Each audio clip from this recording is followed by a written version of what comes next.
Welcome to the Season Podcast. All right, there we go. We had a little bit of a hiccup, technical difficulties. We are testing things out on Instagram Live, so it got kind of jumbled. It's our first time. Hopefully, you'll. I'm Mick Manhattan from the Scene Snobs. This is our Christmas episode, and I got to tell you, I am unprepared for this episode. Now, that was not always the case. I actually have a full-length script written for a show, a full-on show where you have me in this whole like It's a Wonderful Life scenario. I thought it would be funny to bring people on, and I couldn't do it. I'm having a tough time this Christmas. I'm having a tough time getting into this. I don't hate Christmas. I know I call it humbug. I'm no Scrooge. But it has been sort of a tough year. 2023 has been, for a lot of us, a tough. So I thought it'd be important to come on and acknowledge that. I was for the past couple of weeks, I was really thinking about it. Like, I was having fun doing the shows leading up. Like, they were different. They weren't really Christmas themed. You know, we talked about gift ideas, but you're not really focused in it, you know? And then they come to this episode, and having written a script for it and want to do this whole like teleplay sort of thing, it seemed exciting. I was so ready for it. I really wanted to kind of get into it. But I just, like, once I realized like kind of just how I was feeling drained, I couldn't do it. So I came on here and I was like, you know what am I gonna do? I'm gonna do a whole show where I don't talk about Christmas on the week before. I just bitch and moan. No, I got producer Paul here. He's going to be joining in. We're going to have a really good time. We have some great reviews for you. I watched Wonka and I watched Strays, so we'll be doing that. I have another mixed movie pick from 1961, one of my personal favorites, and I hope you guys like it. And I want to talk about a few things going on in the world, but I do want to address some things. I know a lot of people are going through tough times. It's tough. It hasn't gotten any easier in the past like 4 years. If ever. No, but seriously, this year I see a lot of people suffering, and I feel like it's kind of the result of decisions made throughout the past few years, and that's all over the world. I see a lot of people kind of hurting and suffering, but I also see a lot of good, and that's the thing that holds on to me. There's a lot of people, you know, putting their heads out and doing it in a positive manner, building communities, being leaders. And that's something I truly love and adore. Now, I may not be feeling the Christmas spirit this year. There's a lot going on. But I got to tell you, a lot of people have really inspired me this year.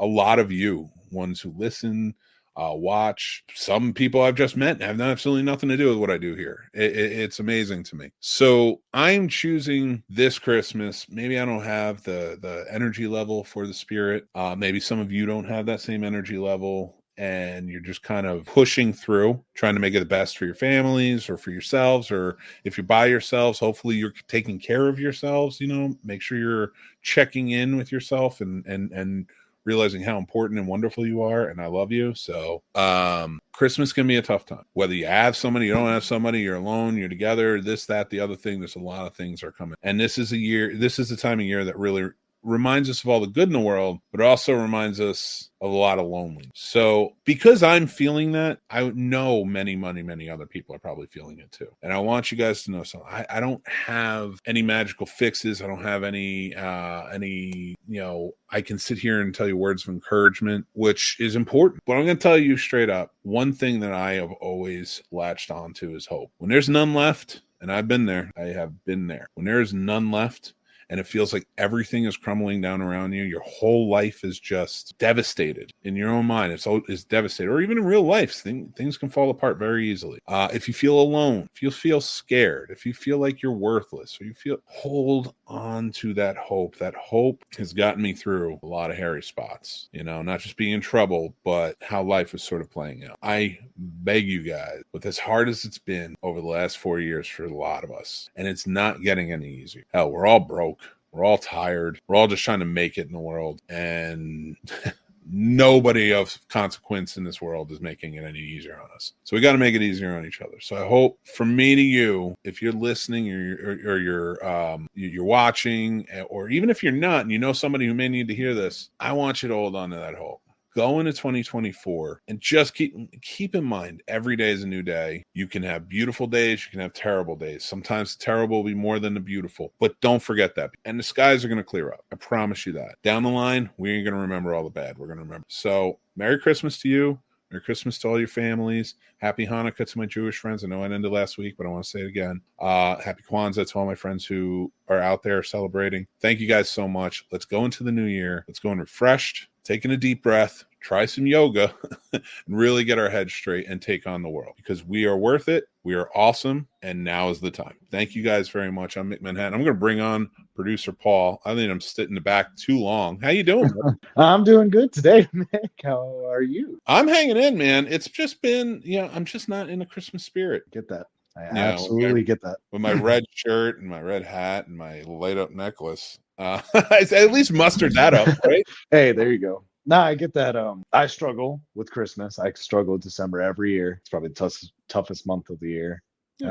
But I will say what's tremendously helped me, I'm not trying to give a shout out to them, but I work at a spot that does Christmas light. Because I figured, I get Christmas might not mean everything to me that it should, and that other people want it to be, but I'm not trying to have that affect others. So I figured this year, by narrating a hayride for children, at least I'm trying to help someone else's Christmas. And Saturday night, I had some little kid break me down completely because they were like, you just made this the best Christmas ever. And that's why I knew I needed to do those lights, because at least I'm helping someone else. I'm not saying I'm a lost cause or this, that. It's nothing like that, you guys. But I don't want anyone to have bad Christmas. I know I talk a lot of trash about Christmas, and I for all intents and purposes, I hate Christmas. But I don't want you to hate Christmas or any of our people watching or anything like that, and especially children. If I can do anything to make a kid still believe in the magic, still feel great about it, wake up that morning and they're still happy, hey, I'm all for it. I love that.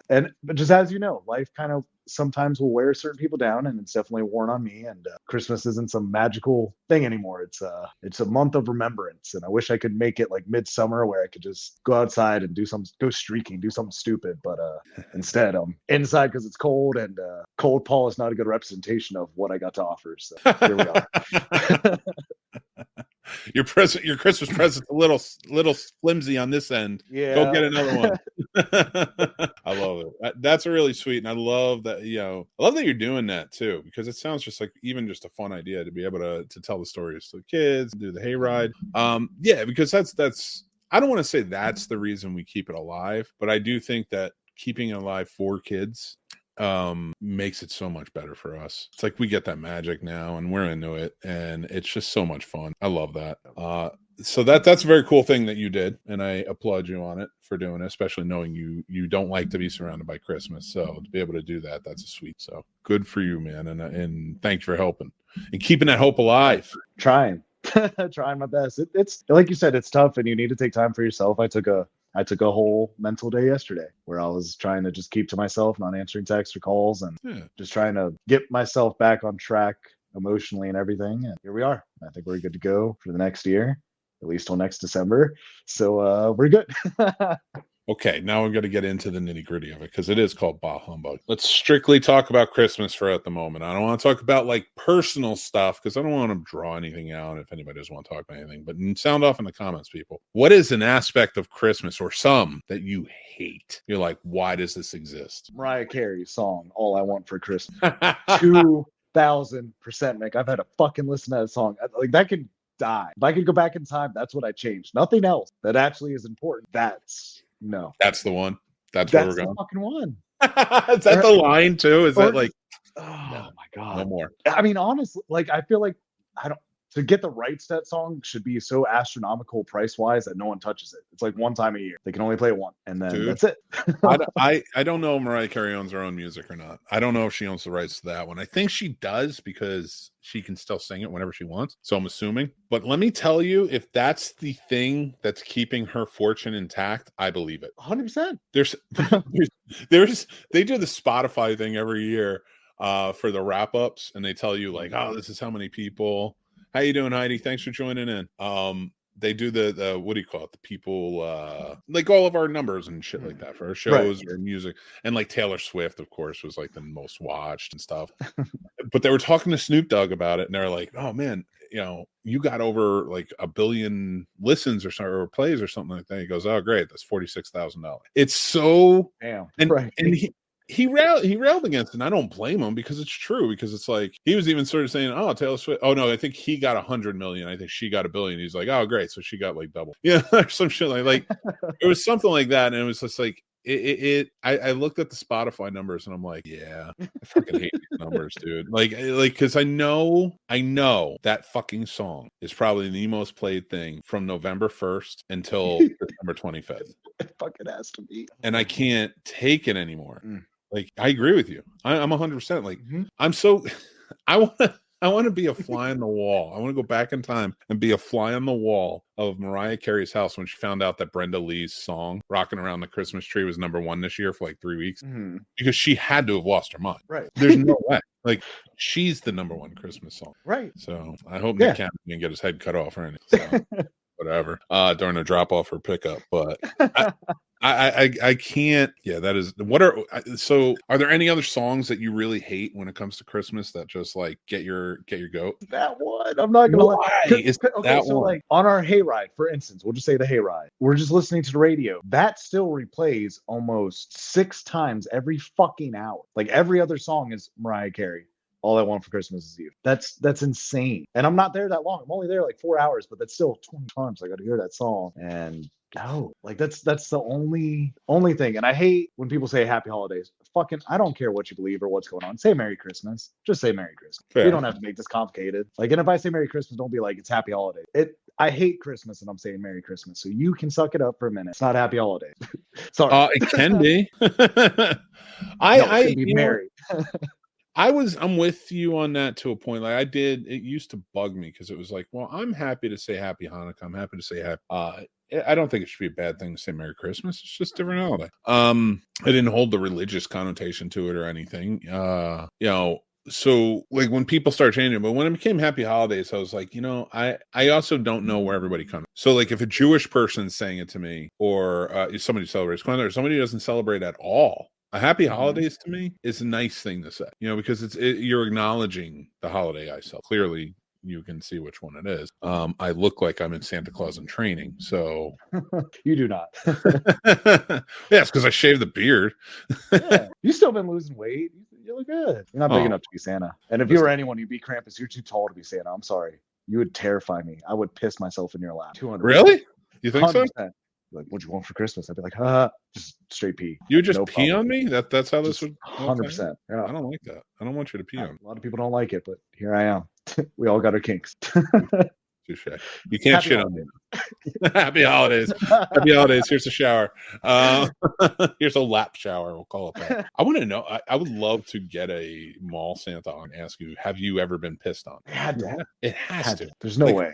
I think the last mall Santa we went to, because now we go to, like, they have a lot of Santa things all around. So we tend to go to that, especially if it's small business. But the last mall Santa we went to was years ago. Jack was like maybe 1 or 2. Tommy was like 6. So, and they had like a couch, and he was a big dude like me, and he had them sit, and he was holding like kind of Jack and Tommy. And I was like, it's funny you brought it up, because I'm like, how many people pissed on that couch? Right. And what if Santa's just straight up just pissing on the couch? I mean, at that point, why wouldn't you? I mean, who's going to tell the difference? You're there for hours. I mean, it's like, listen, if Amazon workers are saying they have to piss in bottle, are we really not sure if Santa has a Gatorade bottle taped to his dick or not? Are you really asking that question? I see you asking that question, Paul, and you want to know. I do. Santa, wait, let's go to the real dude.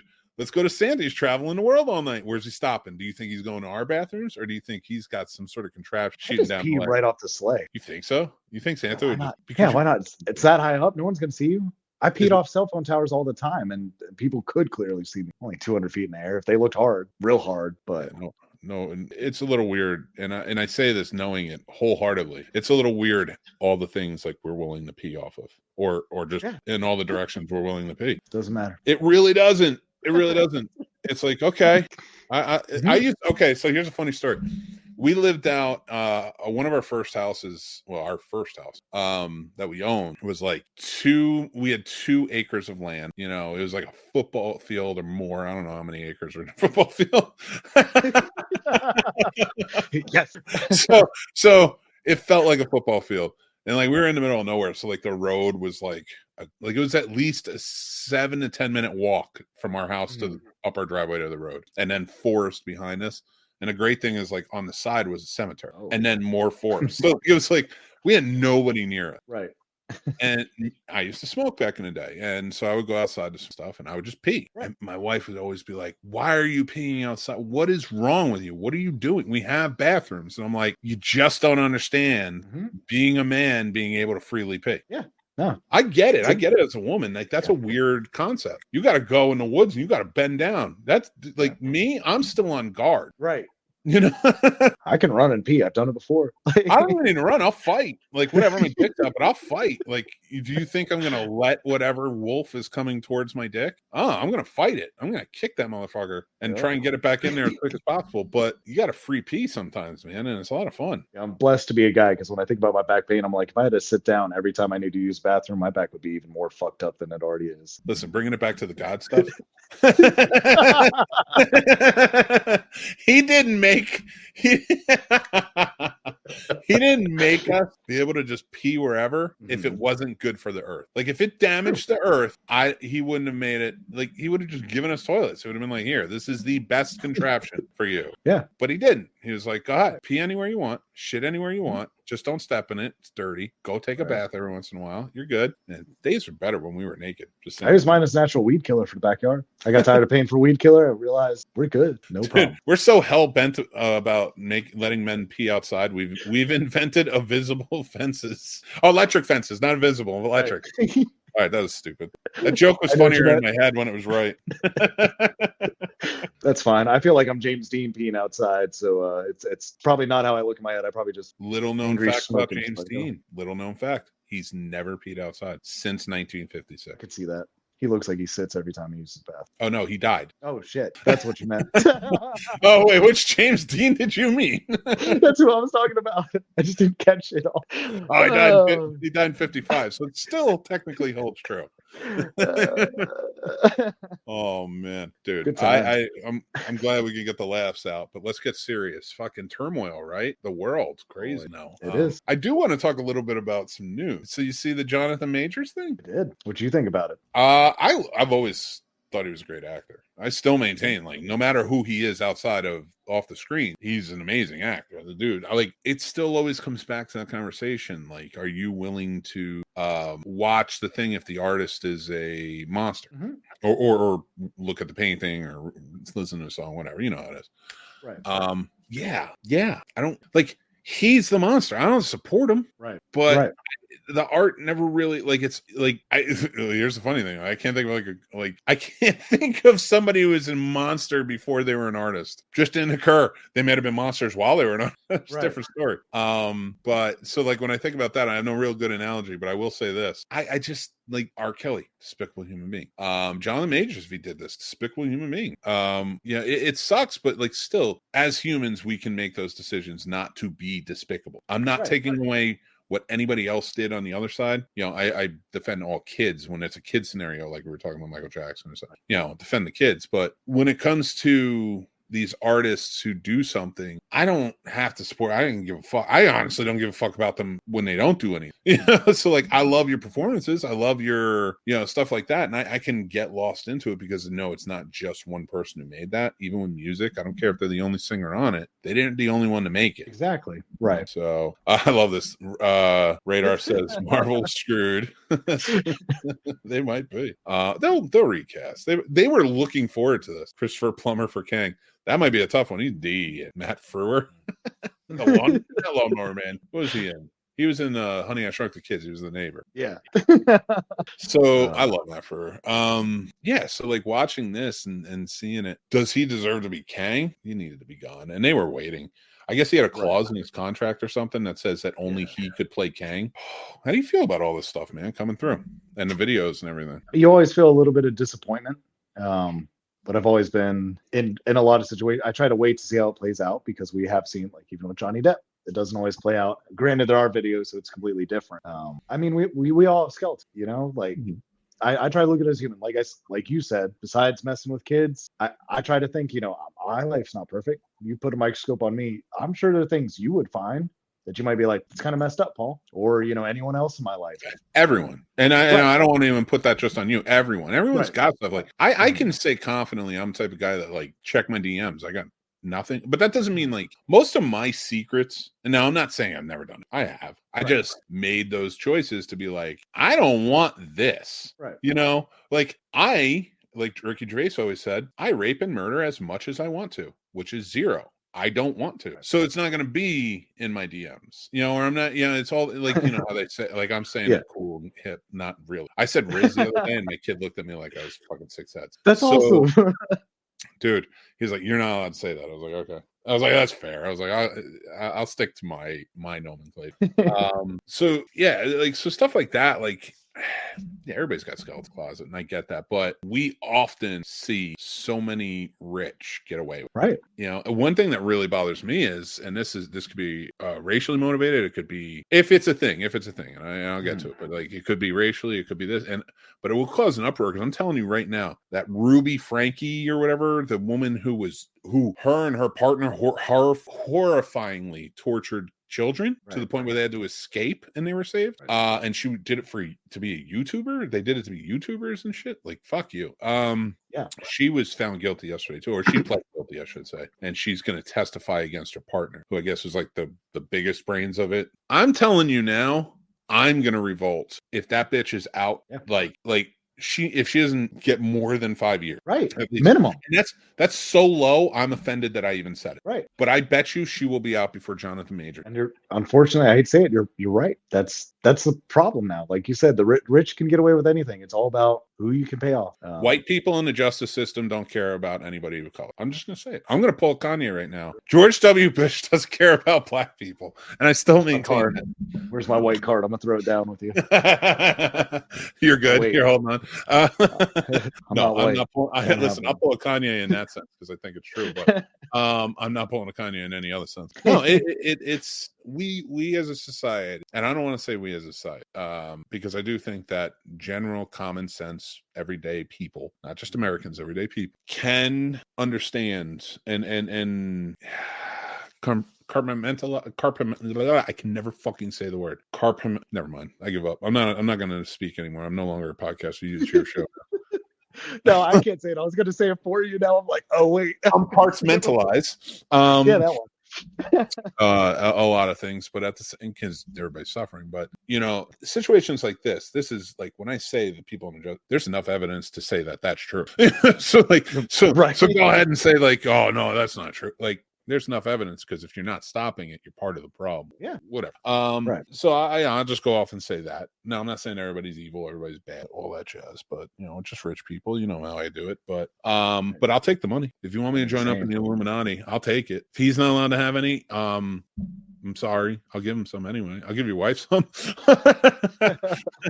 No, I'm kidding, of course. You're always taking care of Paul by the way. So it is. God, they're never going to let her. So below real quick. And what is it? Yeah, it's the fucking thing that Jack Nicholson does in the movie. Oh my God. I try to throw that in pictures randomly. I've never seen it come back. I do sometimes. Random pictures. Like if I'm in a large group, I'll just throw it in there. I want you to do it at least with one celebrity on CFF next year. Oh, I totally will. Especially if, I swear to God, if you let me lead any of those panels, I'm like, ooh. I don't know if I can let you lead, but you will be with the Scene Snubs. So don't worry. We'll get there. We'll talk about it off camera. Because I don't want anybody else asking me over here. Just kidding. I don't know anything. It's gonna be fun. We're gonna have a lot of fun next. Speaking of CFF, what do we got for CFF? We're gonna unveil some stuff. You and I should probably sit and talk. We're gonna have some fun stuff. Sturdy's gonna be there too. I can't divulge too much information but I am excited for it. And everybody, like, start following CFF. Like, we're building up the YouTube now, so we're gonna have more videos on there coming into the new year, especially stuff that highlights what we're talking about. We're gonna put Discovering Horror up there, so follow them on YouTube. Make sure you're following them on social media, because Costas Mandylor from the Saw movies and a ton of other stuff just got announced today. We did announce it last week on our Horror Conversations podcast, though. So he will be there. That's going to be awesome. Including right now Kelly Maroney, Lachlan Monroe, Bill Mosley, Amy Steele, and I'm sure I'm missing some. My brain is kind of all over the place, but there's a lot more to be announced. It's 5-year anniversary of Carolina Fear Fest. So make sure you guys come out. I do also want to kind of bring up our wonderful sponsor, StubHub. If you're looking for tickets, don't just get Carolina Fear Fest. There's tons of tickets out there. Go down to our affiliate link down below. Make sure you click on that and go get your tickets for any comedy events, for concerts, for sports, everything. It's all there. I've never had a problem with StubHub. We got our Taylor Swift tickets there. I used to buy all my Washington Nationals, Dodgers, go all the way back to then. And I just bought AJR tickets on there. So I'm excited. All right. Yeah. I am, man. What are you hoping for Christmas? I don't know. Maybe I didn't really think about Christmas. I think I just asked for some practical things I needed, like little accessories for my car that I got to get, little things like that. And I think I asked for some podcast equipment. I had told my parents that since I'm trying to finalize the script and get it shot this year, just hold off. And I sent them some stuff for little camera equipment I wanted and little things like that for the short film. Write the script and then I'll help you. Don't worry about that. We'll get you on the equipment list. So yeah, just focus on that. I don't every year I can't think of anything, because like if I need something throughout the year, I get it. So like I can't think of anything I want, but I will tell you there are some stuff like I'm happy like to have picked up or I know I'm going to get along the way. Mary just surprised me with the make your own pops, make yourself a pop. Oh, that's right. That's so cool. I got one of those. I'm excited about that. And she made one for herself. So like, there's a McManhattan pop in existence now, one of one. It's awesome. And I'm gonna sign it, and then I'm gonna give it to myself. No, I'm just kidding. No, so yeah, stuff like that. I like that. Last year I think I got a Captain America shield. I got their soldier shield where it's like all blue. Mm-hmm. It's still, like that's the little stuff that means, oh, I got this too. I love this. I just picked this up. As you guys know, I collect Eagle Moss Enterprises, sometimes other ships, but for the most part Enterprises. I just picked up the Enterprise F to add to the collection. So now I have all of them. We just need to get the G made, people. Come on, get on it, Eagle Moss. So I think that's like the little stuff to me that I don't need anything big. I don't need anything major. Something like that. You can buy me a sandwich and I'll probably. I mean, honestly. I I love it. I miss the times back in the day. I miss that feeling of being a kid during Christmas. Right. But I am. But I think it's important to build your own. Yeah. Start your own traditions. Like, and I'm saying that as somebody who, like, for so many years had Christmases alone, right, living all over. And I know that you've been everywhere, and I think now when you get to that age, it's important to, sort of build out the way you see it, the way you want it, whether it's a connection to how it was when you were a kid, or whether it's a connection to somebody or, people in your life. I think that's where Christmas becomes special again, because it is special for me. I love it. I'm going to have a great time. I'm just not feeling the spirit. When I'm not with my family, and watching those kids' faces, I don't feel it. Just because I'm also in it. I do a lot of research in the world of whatever the fucks, like we're talking about, like John the Major and all that stuff. So like, I think a lot of that stuff kind of gets you down. Right. Yeah. So I'm hoping we have our charity event on Friday. So that's going to be exciting. So I'm hoping I can get back into it, like a couple of days off of shows, and really get back into it and play it up. But I mean, a new year, although I will say this, everybody feels like, oh, it's a new year, it's a new you, it's going to be this. I've given up on that. I said that every year, and especially in the last 5, they've gotten worse. Because I don't know if everyone remembers, 2019 was no fun. We had wildfires. We were almost at World War III. The world was just burning all over the goddamn place. And then we were like, I can't wait for 2020. God damn, did we have it wrong? Yeah. So like, I love COVID. We're not millennials. We're the recovery era. Yeah. We just have to get it good. We have to get rid of the old and get it good for the next generations. Right. Let them take over. I will say one tradition I have with one friend. If you're watching, John, I'm sorry, I'm not trying to make you sad. He unfortunately lost his mom about 5 years ago. And he's the brightest soul I have in my life. Like that kid, no matter what mood I'm in, it just brings me back. He's always laughing. It's someone that doesn't deserve something bad to happen. And I'm not saying anyone deserves it to happen, but he's just doesn't deserve it. And I remember it was 2 days before Christmas Eve, so like second. He had come over, and the movie the night before had just come out about them spending that Christmas together, and he wanted to watch it, and we watched together, and he slept at my house for 24 hours just because he wasn't okay. His first Christmas without his mom, and his mom was his best friend. I am smiling only because I'm glad that you were there for him. That's the thing I'm smiling. And we've continued that tradition, so every year him and I will watch that together. It's expanded more, with the rest of us, but so we'll probably be watching that tomorrow night with my parents, because we're getting together for dinner. And then also my tradition is I always watch Muppet Christmas Carol on Christmas Eve, just to connect me back to my grandmother, and that just being our thing for Christmas. And that kind of brings me back. Tears my heart out, but it brings me back in a good way. I got to tell you, I feel all of the things you're feeling. I think maybe and I'm only speculating here, it might be a little bit of the age difference because I'm a little older, and you're newlywed. You're like right around the same age I was. Mary and I first, like, just kind of like how the ins and outs of it as you go, and I definitely get it. I will say this, like, traditions are important. I think they're important to keep, and that's a really sweet thing you did for you, and that's important. And friendship, especially during the holidays, is important. Very, not just family. So glad you get to do that for him, and also he gets to do that for you, because that's the honor of friendship. The honor of friendship is being there for each other. Allow me to have the honor to be there for you as your friend. If you don't tell me, or you just keep me secluded, I don't have that honor. So I hold on. I hold that true. Like, that's a wonderful honor to be there for somebody when you can be, and especially as much as you care about them. And to your point, like watching it and remembering your grandmother, I have a lot of that too. Like my biggest tradition is probably It's a Wonderful Life. 8:00 every Christmas Eve. I don't care what parties are going on. I don't care what's going on. I want that. I want to sit, have some eggnog, have some snacks, watch this movie. That is my favorite Christmas movie. It reminds me a lot of times in my life and a lot of different people in my life. And I want you to keep that in mind. That movie used to be a very sad movie for me because I all too well knew it.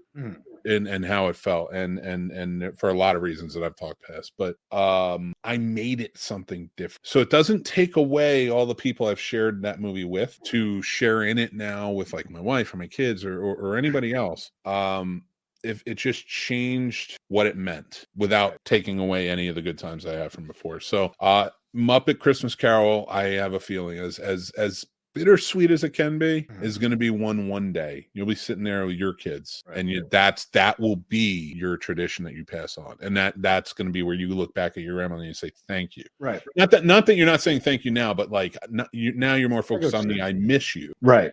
It's going to be the thank you, because now somebody else one day will bring this on and be like, I miss you, but thank you. Right. Yeah. And I think that's an important sentiment, especially all year round, not just at Christmas time, but definitely at right.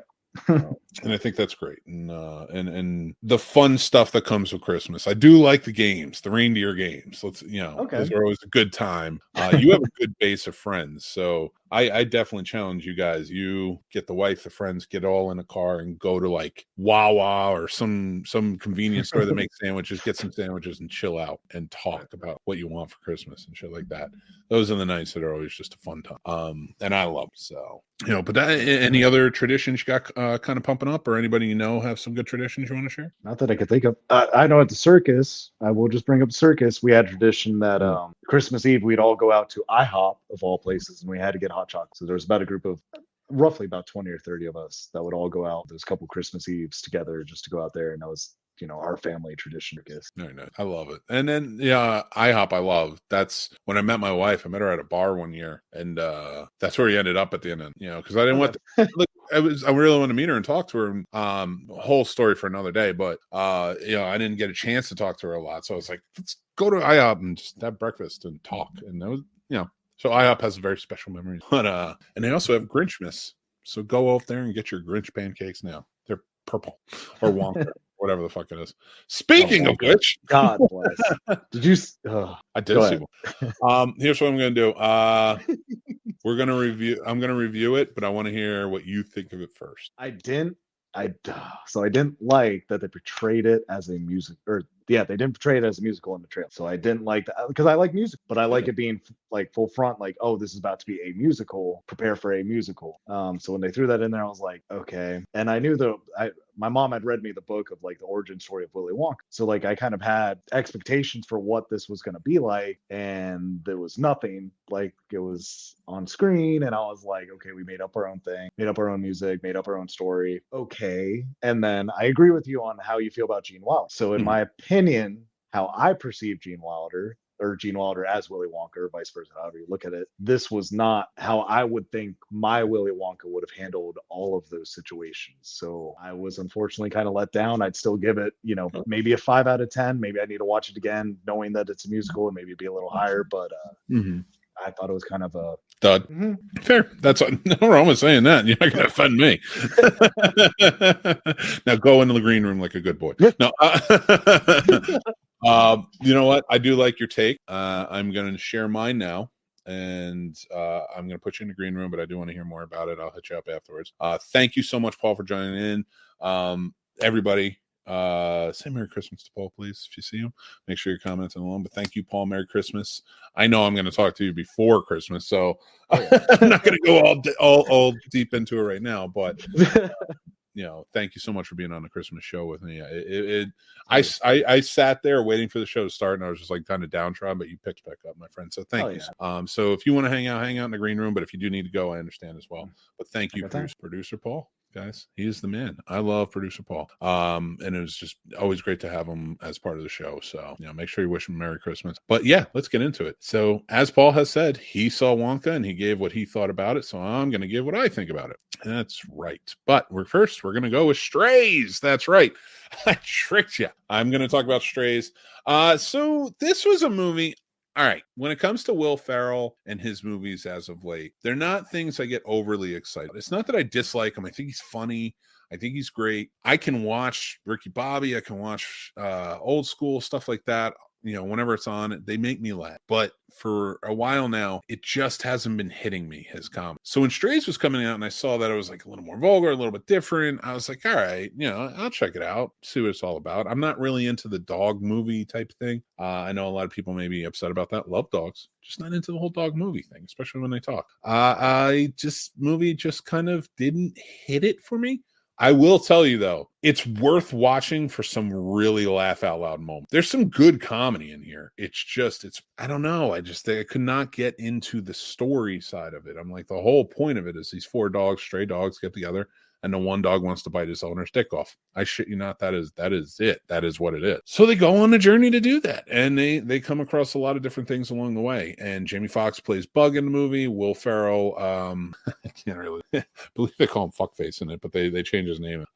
Rose Byrne's in it, and Bowen Yang. They play the 4 that come together. I gotta say, though, for all of those really laugh out loud moments, which I gotta give them credit for, one was sorry, something like I'm telling you, they really are laugh out loud. Like there's a scene where they eat mushrooms and they don't realize they're psychedelic mushrooms, and the dogs are all seeing different things.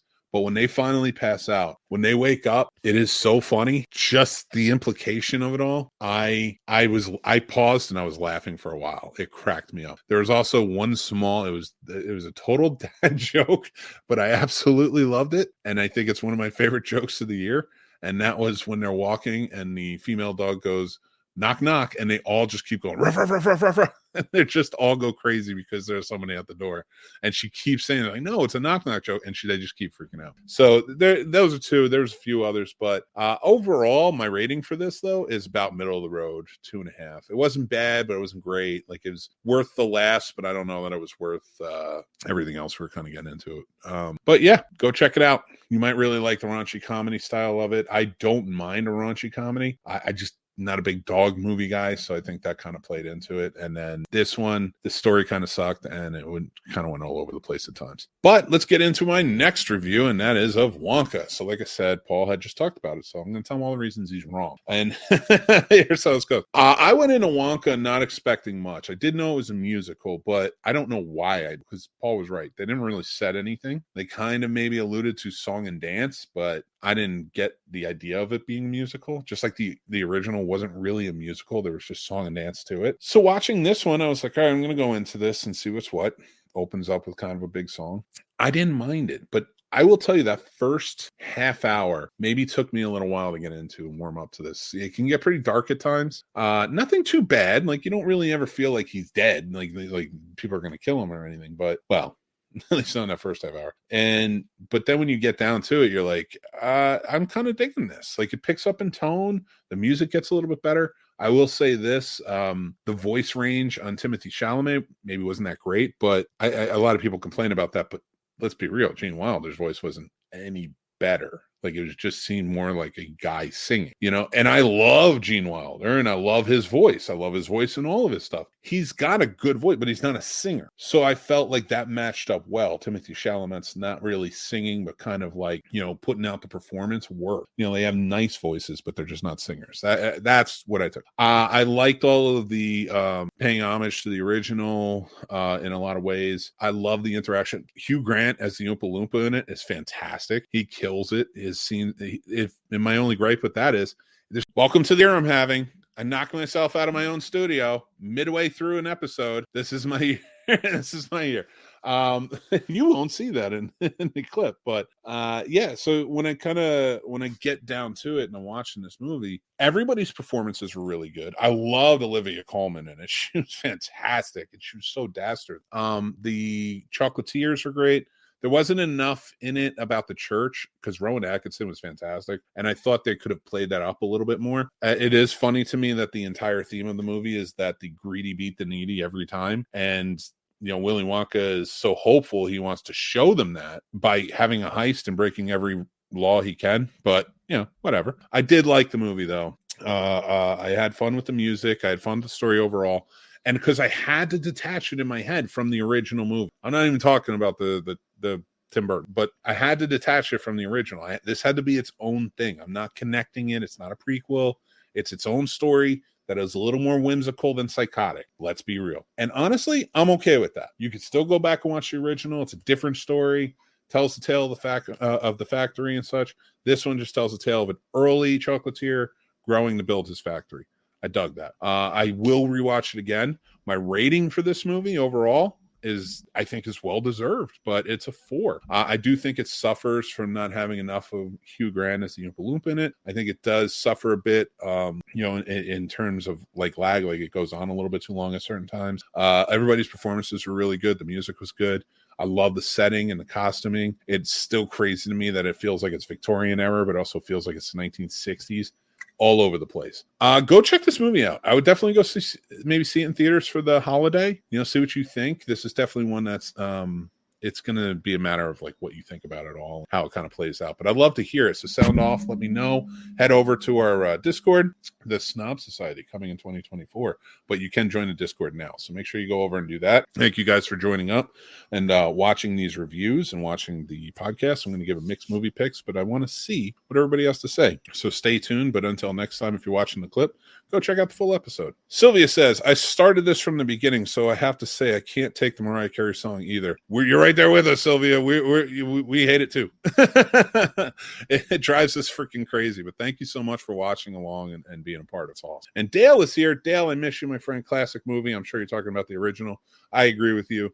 This one could be sort of a new classic if given the chance. I don't think it's going to make that. Only because too many people hold on to the original. That's just my take on it. But I do love it. Now, guys, to kind of finish off this Christmas episode, I have another mixed movie pick. That's right. If you are looking for a movie to watch from any year, this one's going to be 1961. That's right. That's what I do here. I pick out a different movie. Sometimes I'll let you pick it out, and I'll pick out a movie for you to watch. And this movie is The Hustler. That's right. If you haven't seen it, it's a great pool billiards movie starring Paul Newman, Jackie Gleason. They play Fast Eddie Felson and Fats Malone. This is sort of the original, whereas Color of Money with Paul Newman was Martin Scorsese's follow-up to this, which is really well done. You don't need to see either of them to know what the other one's going on. It's just two different stories, but the same character. This one is so good, though. Man, Fast Eddie Felson out there to be the best, wants to beat the best, which is Jackie Gleason's Minnesota Fats. It's such a good movie. If you haven't checked it out, watch it. It's from 1961. Absolutely worth watching and checking out. But yeah, go check it out. That's my mixed movie pick of the week. I want to say thank you guys. Thank you to our sponsors. Thank you to all of you for watching and listening and being a part of it throughout the year. We're going to have a couple more episodes. I will be doing my New Year's episode next week where I'll be doing my top 10 lists of everything. That's going to be a special crossover with Sturdy.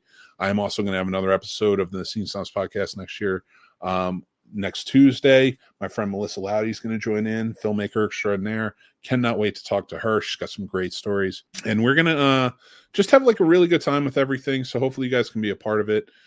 Thank you guys again so much. And this has kind of been sort of a downer time of year for me right now, but Paul picked me up. You guys picked me up for being a part of it. You just guys are truly the best. And I really appreciate it. It's Mick at night. That is not, I'm all over the place. I'm hitting buttons all over. So I truly, I just want to say I appreciate you. I'm going to get out of here before I ruin anything more.